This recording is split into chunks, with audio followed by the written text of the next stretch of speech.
vienos pusės ir palengvina, ir pasunkina, ir galbūt, sakyčiau, netgi atbukina tikriausiai. Na, ne ta prasme, kad, bet profesionalumo atžvilgiu, kad yra dabar labai didelis pasitikėjimas technika. Tarkim, tiek visas elektroniniai jūrlapiai, nebėra, mes iš viso nebeturim popierinių jūrlapių pas savęs laive.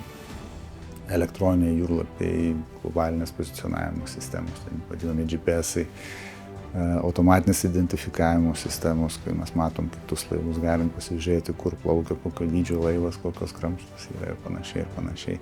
Tarkim, vėlgi, kada mes naudojam visą kompiuterinį įrangą, tas technologijas naujausias, kokios dabar yra, iš dalies jos kontroliuoja, ta įranga kontroliuoja pati save. Mes turim daug nustatymų, tarkim, yra suplanuotas maršrutas iš vieno uosto į kitą uostą. Ir viskam yra aprašyta, kiek galima nukrypti iš šono, koks turi būti gylis, kada turi padaryti posūkį, kada turi suveikti alarmas, kada reikia padidinti greitį, kada sumažinti greitį. Viskas tas yra užprogramuojama, yra padaroma, užprogramuojama. Ir iš vienos pusės, tai jeigu atiduot viską technologijams valdyti, ne tik teoriškai, tikriausiai praktiškai laivas nuplauks iš to taško, kada buvo įjungta viskas, iki taško, kada viską reikės išjungti ir nenori vis tiek tą rankinį valdymą perimti, nes kol kas laivai patys dar nelabai švartuojasi. Tikslas buvo, kaip visada, labai kilnus, kad tai padidintų saugumą jūroje ir palengvintų navigaciją. Bet kaip visada, tos priemonės be daugumos privalumų turi nemažai ir trūkumų.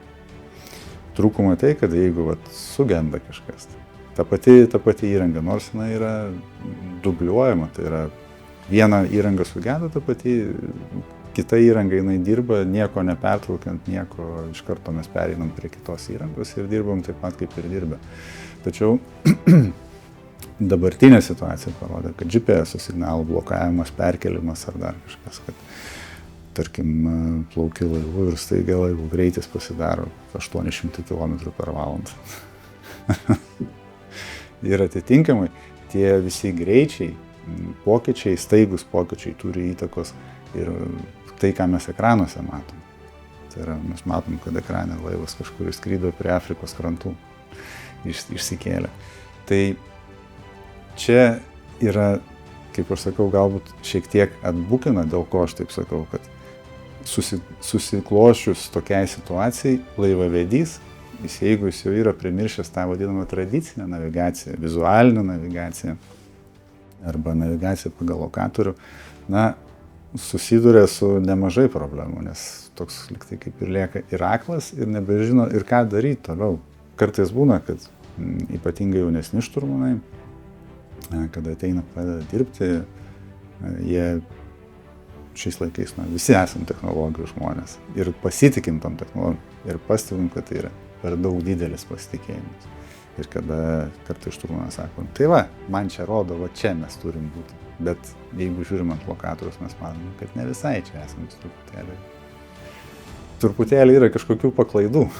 Tai čia ta neigiama technologijų pusė. O visa kita, tai be abejo, aš tik tai esu už jų naudojimą, už technologijų, nes kartais net į uostą įplaukant mes naudojam tą vadinamą automatinę sistemą, jinai prižiūrima visada yra, bet jinai yra labai tiksli, kartais netgi tiksliau gali padaryti, negu žmogus gali kažkokius tai veiksmus, bet ją reikia prižiūrėti ir būti visada pasiruošus, kad kažkas nesuveiks. Nes jei kažkas nesuveiks, turi perimti tą rankinį valdymą, o kad rankinį valdymą daryti, turi turėti tam jau būti išsitreniravęs ir turėti patirties, kaip tą daryti. Nes jei pasitikėti tik tai visom automatikos sistemom, automatinio navigacijos sistemom ir pamiršti tuos tradicinius metodus, tai gali būti nelabai smagu kažkurio momentu.